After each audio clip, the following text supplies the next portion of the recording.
versículos del 22 al 26. El título de la predicación es Padre, restablece mi vista. Repito, Padre, restablece mi vista. Dice así la palabra del Señor en el nombre del Padre, del Hijo y del Espíritu Santo. Marcos capítulo 8, versículo 22 hasta el 26. Y dice así la palabra de Dios. Vino luego a Bethsaida y le trajeron un ciego y le rogaron que le tocase. Entonces, tomando la mano del ciego, le sacó fuera de la aldea y escupiendo en sus ojos, le puso las manos encima y le preguntó si veía algo. Él, mirando, dijo: veo los hombres como árboles, pero los veo que andan.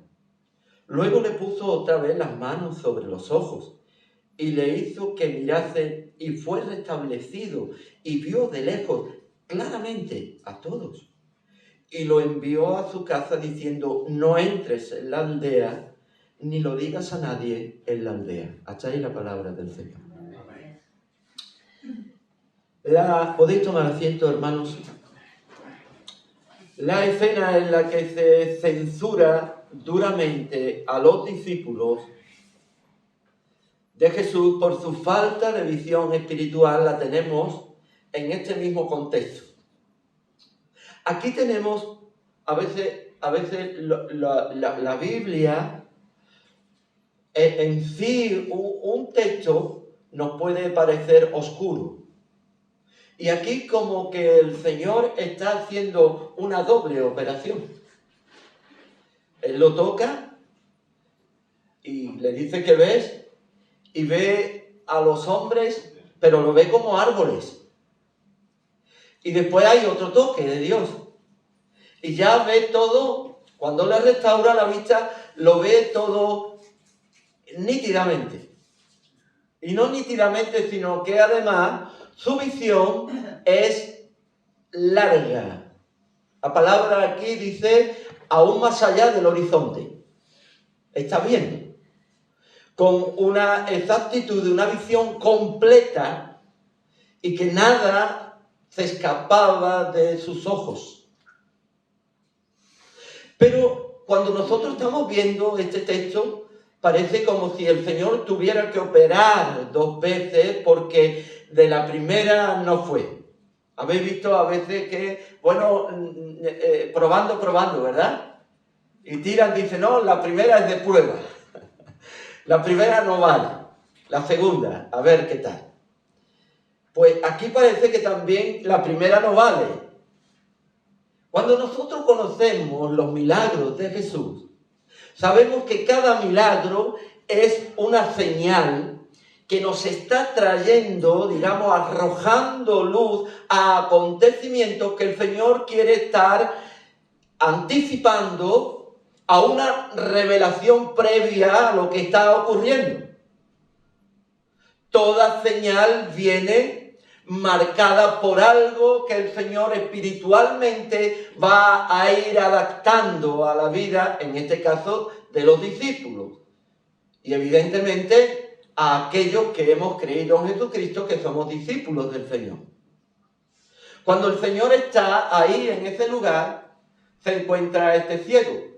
Pero si nosotros volvemos un poco más atrás, vemos cómo el Señor está sanando a muchísimos que no tenían ni tiempo para comer.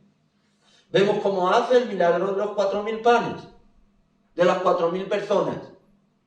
Vemos también cómo el Señor sana a un sordomudo y saca demonios endemoniados. Y lo hace de una manera en la que no cabe la menor duda que fue inmediatamente, nada más tocarlo. O incluso a aquellos que no tenían ni por qué ir a los lugares donde estaban. Una palabra tuya bastará. Y cuando pregunta este siervo, dice, ¿a qué hora fue sanado? Dice, a esta hora, dice, justamente a la hora que dijo Jesús. ¿Lo entendemos? Pero todo esto nos transmite, hermano, algo que Dios quiere traer a la vida de los discípulos. Y evidentemente también Marcos, cuando está escribiendo esta carta o este evangelio, está haciéndole un llamamiento a la iglesia entonces allí, que llevaba aproximadamente 15 años ya, la iglesia establecida. Y él quiere no tan solamente que conozcan las cosas que el Señor hizo, los milagros que el Señor hizo, sino que también él quiere que la iglesia dé una respuesta a esta palabra. ¿Cuál sería la respuesta de la iglesia a esta palabra que estaba después de 10 años compartiendo con los hermanos, con la iglesia ya establecida? Pues comparte esto, hermano, inspirado por el Espíritu de Dios, pero tenemos que ir viendo cuál fue la razón.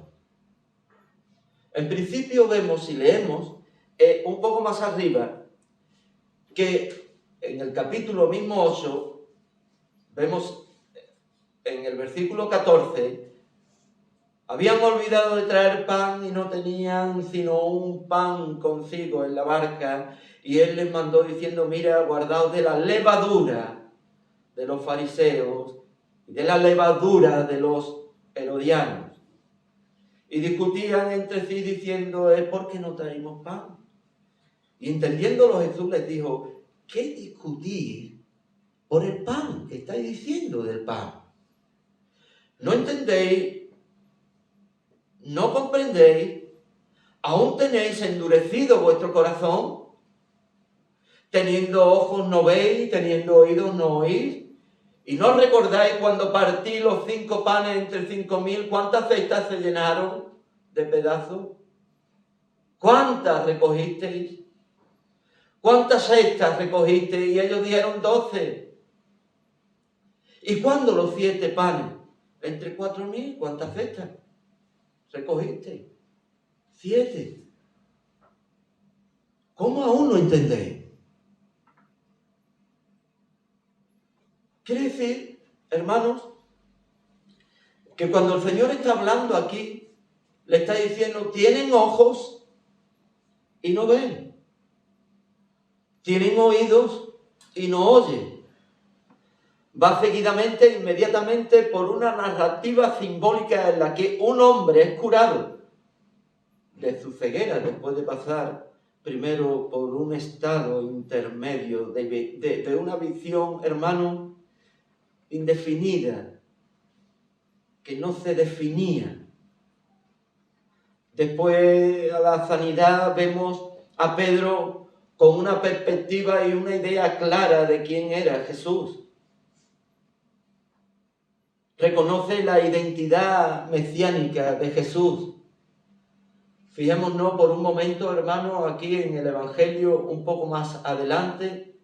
El versículo 27 dice: salieron Jesús y sus discípulos por la aldea de Cesarea y de Filipo, y en el camino preguntó a sus discípulos diciéndole: ¿quién dicen los hombres que soy yo? Y ellos contestaron y respondieron: unos dijeron que era Juan el Bautista, otros Elías y otros algunos de los profetas. Entonces él les dijo: la gente piensa en esto, pero ¿ustedes qué piensan de mí? Pedro, en representación de todos, dice: tú eres el Cristo. Amén. Tú eres el Cristo. Pero él les mandó que a nadie le dijera nada todavía.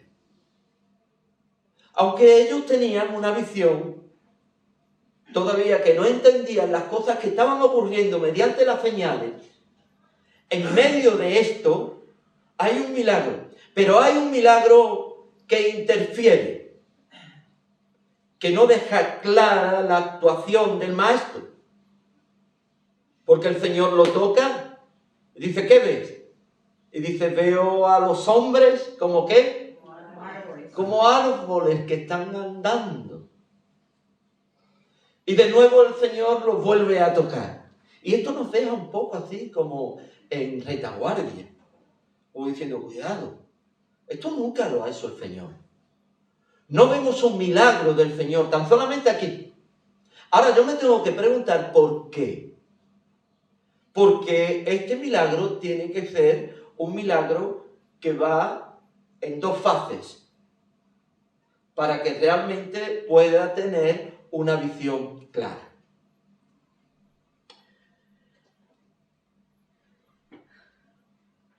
Cuando uno tiene una noción clara, hermano,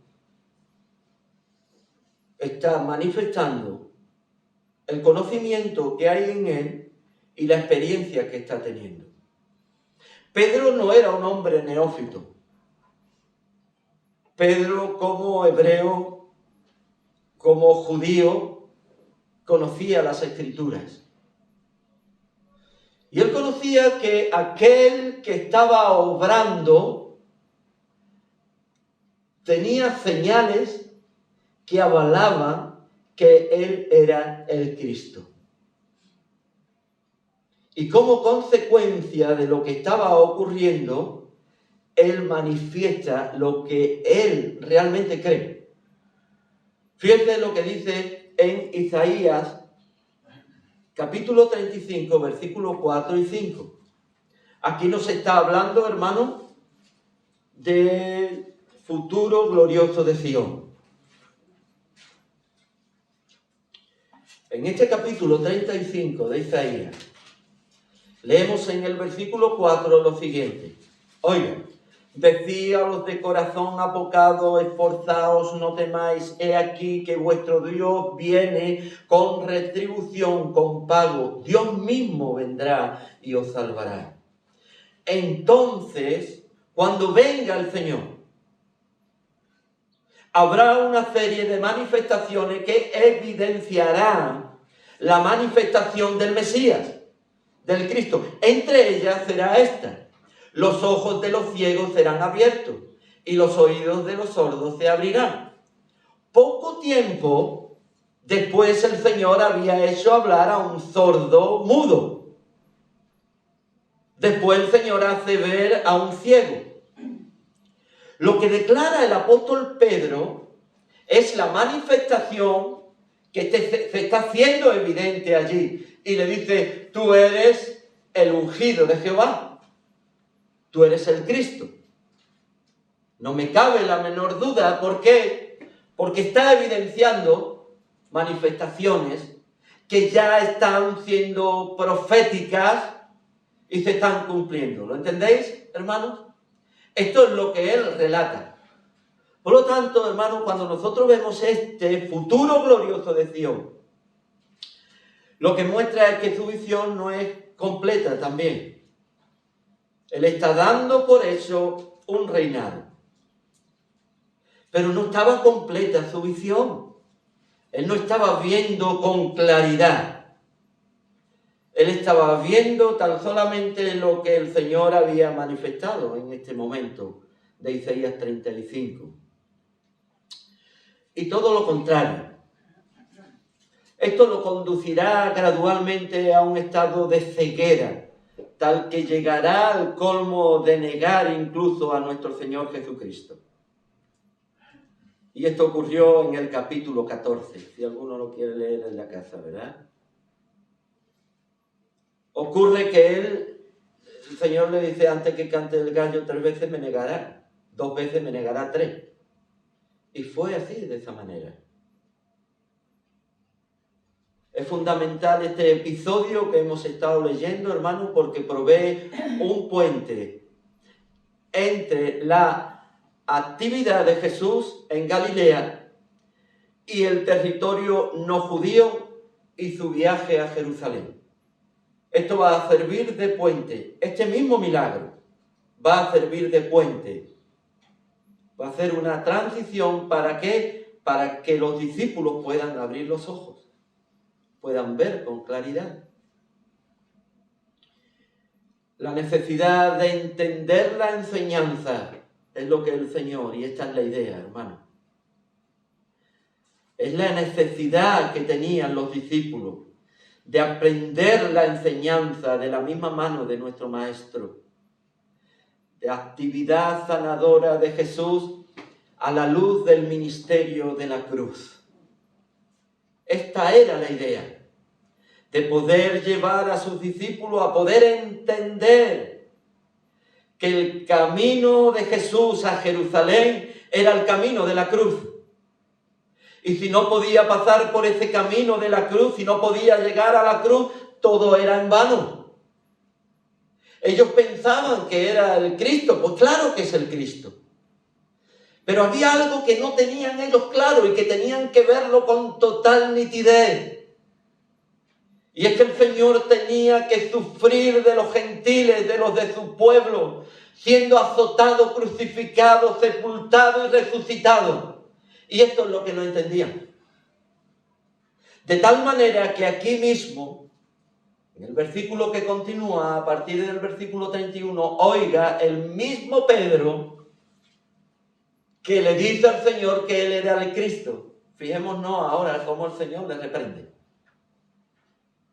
Y comenzó a enseñarles que le era necesario. Fíjense, hermano, a continuación de este milagro, el Señor empieza a enseñarles a ellos, a estos discípulos que tendrían que tomar el legado, tendrían que tomar el testigo para ir y predicar el Evangelio a toda criatura. Empieza a decirle que le era necesario al Hijo del Hombre padecer mucho y ser desechado por los ancianos, por los principales sacerdotes y por los escribas, y ser muerto y resucitado después de 3 días. Esto les decía claramente. Entonces Pedro lo tomó aparte. Fíjense cómo Pedro, hermano, toma aparte al Señor, y de alguna manera como si él estuviese encabezando o liderando el grupo. En cierta manera, hermanos, vemos a un hombre que quiere dirigir, no tomando en cuenta a aquel que es el creador de los cielos y la tierra, poniéndose en el lugar de aquel que tiene controlado todo y que le tiene que decir a Dios lo que él tiene que hacer. Esta es la actitud a veces de muchos hombres y mujeres. Parece como si quisieran dirigir y hacer lo que creen mejor que se debe de hacer sin consultar ni tener una visión clara. Pedro estaba, hermano, ilusionado, y tan ilusionado que perdió el norte. Y viene a decirle a aquel que creó los cielos y la tierra lo que más le convenía. De esta manera lo coge aparte, empieza a hablar con él y le dice lo siguiente, hermano. Comenzó a reconvenirle. Yo veo esta palabra, hermano, en la traducción del griego. ¿Sabe usted qué es lo que quiere decir esta palabra? Pablo la usa con Timoteo en el capítulo 4, versículo 2 de segunda epístola a Timoteo. Reprende, redarguye con la sana doctrina a aquellos que se desvían. Cuando yo veo esta palabra aquí y la comparo con la misma palabra usada en el griego, con la que Pablo le está diciendo a Timoteo cómo debe de actuar con aquellos que están equivocados, veo a Pedro como aquel que está corrigiendo al Señor. Estaba reprendiéndolo, reconveniendo. Versículo 33, pero él volviéndose y mirando a los discípulos, reprendió a Pedro. Y lo reprende diciéndole a Pedro lo siguiente: quítate de delante de mí, Pedro. ¿Verdad? ¿Verdad que le dice quítate delante de mí, Pedro? No. ¿Quién estaba ahí? ¿Qué es lo que quería? ¿Qué es lo que ha querido siempre el enemigo? El diablo solo ha venido para robar, matar y destruir. El diablo siempre ha querido destruir la obra de Dios a través de todos los tiempos, desde el Edén. Y el Señor, conociendo lo que había detrás de lo que Pedro estaba diciendo, le dice: apártate de mí, Satanás. ¿Por qué? ¿Por qué? Porque no pones la mira en las cosas de Dios, sino en la de los hombres.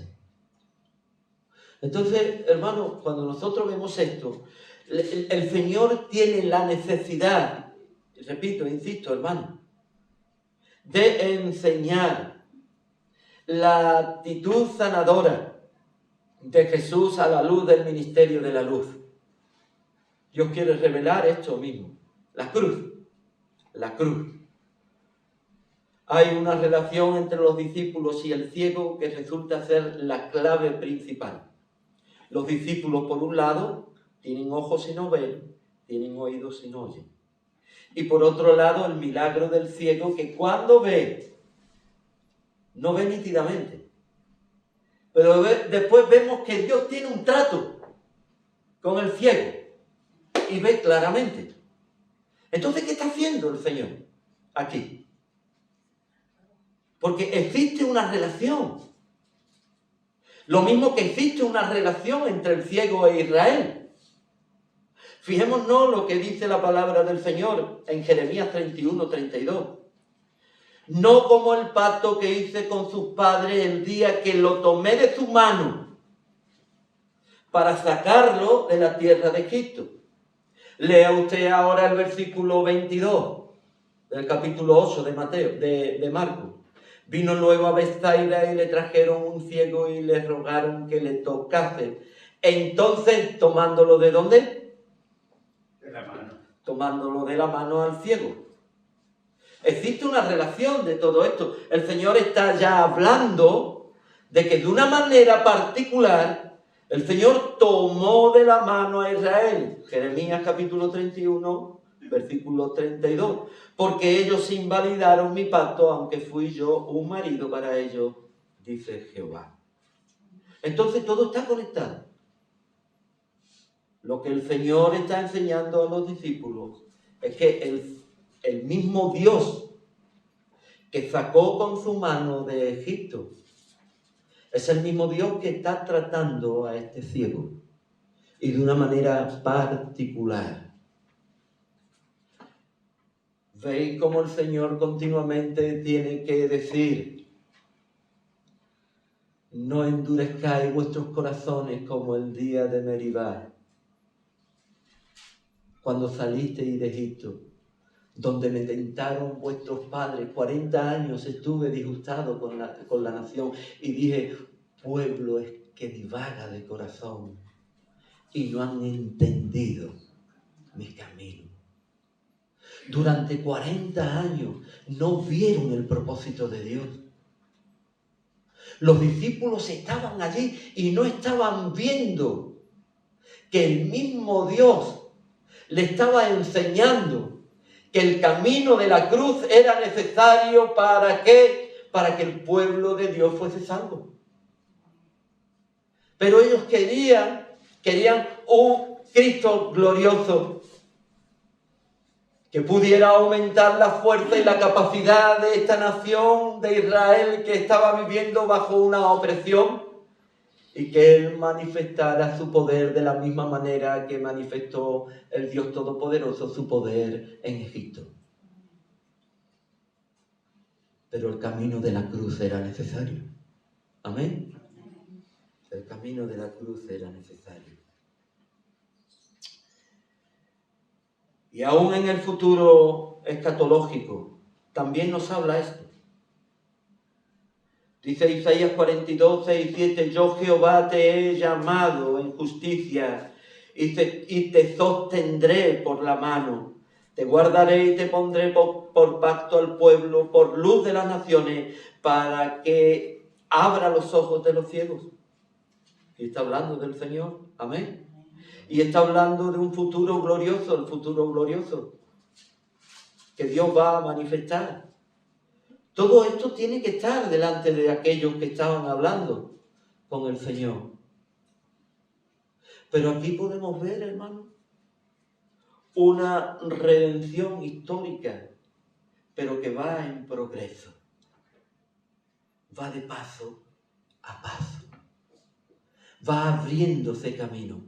Imagínese, hermano, yo cuando me levanto, que me levanto muy temprano, está todo oscuro, y tengo entre el cuarto de baño, hay un pasillo muy pequeño, pero hay una luz muy tenue. Y cuando me levanto está todo muy oscuro y lo primero que hago, hermano, para no tropezar, es encender esa luz. Y así no me molesta, porque si yo enciendo la luz de la cocina, que es un tubo fluorescente, ¡pum!, todo blanco, pues la verdad es que me molesta. Y enciendo esa luz. Y luego ya, una vez que estoy ya con esto, pues ya entonces empiezo a encender otras luces. Esto ocurre con el Evangelio. A veces nos quedamos desenfocados. No podemos recibir la visión así que haga un impacto tal que nos ciegue. Recordemos el capítulo 4 del Evangelio de Juan. Cuando a esta mujer se le presenta al Señor, la mujer samaritana, y le dice, me parece que tú eres profeta. Le dice lo de los maridos, ¿no? Oye, yo creo que ha de venir el Cristo. La mujer. Pero más adelante, esta misma mujer dice, tú eres el Mesías. Y mucho más adelante dice que esta mujer va y predica el Evangelio y los que están allí en Samaria dice, verdaderamente este es el Mesías, el Hijo de Dios. Y hay una visión progresiva, que creo que es lo que el Señor está haciendo en este milagro. Este milagro no es porque el Señor no haga las cosas inmediatamente, porque hemos visto a través de toda la historia del Evangelio cómo el Señor cuando actuaba, tocaba y sanaba. Una palabra suya bastaba. No hay registro de doble actuación, tan solamente aquí. Y la razón es esta, hermano. La razón es para restaurar la vista. Porque nosotros cuando llegamos al Evangelio, cuando somos hijos de Dios, vamos adquiriendo madurez y hay cosas que no entendemos. Hay cosas que nos ocurren inclusive a nosotros, hermanos, y las llevamos cuestionando incluso al Señor en nuestras vidas. Llevándolo a terrenos que no son terrenos espirituales, son más bien terrenos que pertenecen a lo material. Llevándolo no a la sabiduría de Dios, sino a la sabiduría del hombre. Queriendo llevar las cosas del Señor por medio de la sabiduría de los hombres y no por medio de la sabiduría de Dios, teniendo paciencia, misericordia, aguardando el tiempo de Dios, pasando inclusive por disciplina. No sabemos cómo Dios, el trato de Dios, no lo conocemos, cerrándonos el Señor puerta. ¿Por qué? Porque Dios quiere que abramos el entendimiento. ¿El entendimiento de qué? ¿El entendimiento de qué? Pues lógicamente, hermano, el entendimiento de saber, hermano, que hay un camino, y es el camino de la cruz. Es el camino de la redención. Es el camino que Dios nos ha marcado también para nosotros tomar nuestra cruz y seguirlo a Él. Y comprender qué significa la cruz. No tan solamente, hermanos, lo que Él hizo, sino por qué lo hizo. ¿Por qué lo hizo?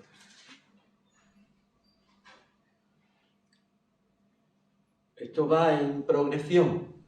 La necesidad de entender la enseñanza y la actividad sanadora de Jesús a la luz del ministerio de la cruz. Si realmente quieren verlo claro, solo Jesús tiene la capacidad de sacarlos de su ceguera. Si realmente queremos ver en nuestras vidas la obra de Dios, solo Jesús nos puede hacer entender y darnos la luz necesaria para entender el ministerio de la cruz.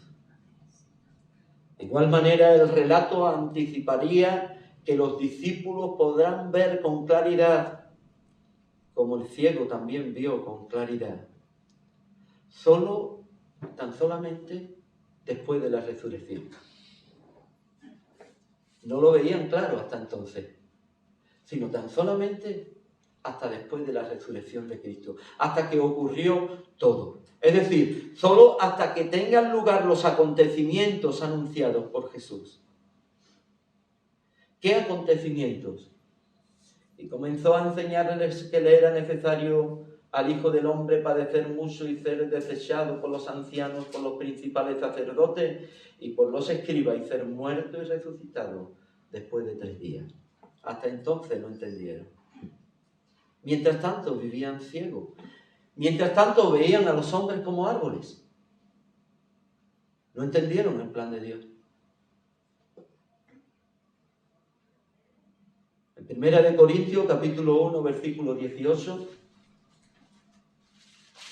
el apóstol Pablo nos enseña qué es la cruz.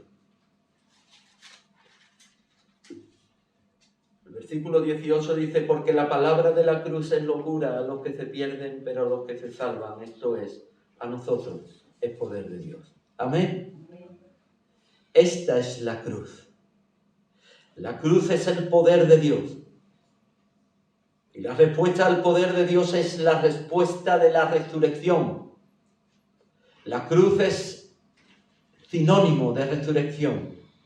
La cruz es sinónimo de redención. Si no hubiese habido cruz, hermanos, no estaríamos en este lugar, en este día. No podríamos haber sido redimidos porque el lugar de nosotros lo tomó Él. No podríamos vivir, hermanos, sin alguien que pagase el precio del pecado de nuestras vidas. Y Él fue nuestro sustituto. Y Él fue el que enfrentó a la muerte y al diablo, que Dios lo reprenda. Él fue quien tuvo que padecer, ser crucificado, enterrado, sepultado y resucitado para la gloria de Dios. Por eso la cruz, hermano, es locura a los que se pierden, pero a los que se salvan, esto es, a nosotros, es poder de Dios. Es poder de Dios, porque nos ha liberado de la muerte. Nos ha dado vida cuando estábamos muertos en nuestros delitos y en nuestros pecados. Y por gracia somos salvos. Y esto no es de nosotros, pues es don de Dios. Es el don de Dios, hermano, manifestado en la cruz. Versículo 22, porque los judíos piden señales. Lo hemos visto. Continuamente señales. Y los griegos buscan sabiduría, conocimiento, teniendo que llevar, hermano, al extremo. Pero fíjense lo que dice el versículo 22, pero nosotros predicamos a Cristo. ¿Y cómo predicamos a Cristo, hermano? Crucificado. Para los judíos ciertamente tropezadero y para los gentiles locura, pero para los llamados así judíos como griegos, aquellos que han sido llamados por el Señor. Téngalo usted presente. Hemos sido llamados por el Señor. ¿Qué somos, hermano? Cristo, poder de Dios y sabiduría de Dios. Amén. Esto es. Y quiero terminar, hermano, en esta mañana. No se puede predicar otro evangelio. No se puede ir predicando otro evangelio sino la cruz, el propósito de Dios por medio de la cruz. No podemos ir, hermano, hablando de otras cosas que no sea, hermano, la culminación de la obra del Padre por medio del Hijo. Gálatas nos dice lo siguiente, hermano, capítulo 1, versículo 9, como antes he dicho, también ahora lo repito. Insisto, si alguno predicar el diferente evangelio del que habéis recibido, sea maldito. Y él estaba predicando el evangelio de la cruz. La necesidad de un sustituto para remisión de los pecados, Cristo. ¿Cuál es el mensaje de Efesios? Pero ahora en Cristo Jesús, ustedes que antes estabais lejos, Dios los ha hecho cercanos ¿por medio de qué? Por medio de la sangre de Cristo. Pablo está continuamente hablando de la cruz, del propósito supremo, del enviado de Dios, de la obra salvífica. Cuando nuestro Señor Jesucristo está en la cruz, hermano, y antes de terminar de expirar, dice lo siguiente: Señor, consumado es. Hecho está. Está todo cumplido, bendito Dios. ¿Y dónde lo dijo eso? ¿Lo hizo en un trono? ¿Lo hizo en un palacio? ¿Lo hizo comiendo allí, festejando? No, hermano, lo hizo en el patíbulo, lo hizo en el Calvario, lo hizo en el lugar de vergüenza, la cruz. Y esto es lo que tenían que tener claro los discípulos. Por eso Dios tiene que estar obrando en nuestras vidas, para que podamos tener claro en nuestras vidas cuál es el propósito al que hemos sido llamados. ¿Qué tuvo que ocurrir para que yo en esta mañana pueda estar aquí sentado disfrutando de una esperanza viva y de una vida eterna? ¿Qué tuvo que ocurrir? ¿Lo tengo claro, Señor? ¿Me pongo en el lugar de este hombre y todavía veo a los hombres como árboles? ¿No tengo una visión clara de lo que y para lo que el Señor me ha salvado? Hemos visto Gálatas, hemos visto Efesios, pero fíjense usted lo que dice Filipenses. De todas las maneras, Cristo debe ser predicado, de una forma o de otra. Es Cristo quien debe de ser predicado. Colosenses nos dice en el capítulo 1, versículo 18, que el Cristo es la imagen visible de Dios. ¿No es maravilloso? Pablo está tratando de que vean quién es este Cristo glorioso. Tesalonicenses nos habla, capítulo 1, versículo 14, ¿acaso no creemos que Jesús murió y resucitó? ¿Tenemos alguna duda? Cristo murió, pero resucitó. ¿Cuál es el mensaje del Evangelio? Jesucristo se entregó a la muerte por nosotros. O mejor, Dios entregó a su único Hijo a morir por nosotros. Y de alguna manera clara todavía más, hermanos, lo que dice Romanos capítulo 5, versículo 8. Dios muestra su amor para con nosotros en esto, hermanos. En que cuando todavía éramos pecadores, esta es una versión, ¿verdad? Moderna.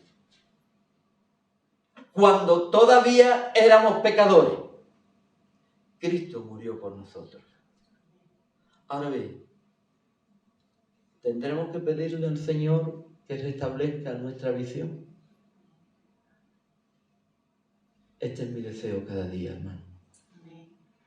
Mi deseo es que podamos ver la obra redentora de nuestro amado, glorioso Señor Jesucristo. Que podamos ver que le era necesario padecer de los principales sacerdotes, subir a la cruz y ser crucificado, hermano, y entregado como una oveja, como un sacrificio, como un cordero, es llevado al matadero. Y por su herida, todos y cada uno de nosotros fuésemos sanados. Que el Señor bendiga su palabra, hermano.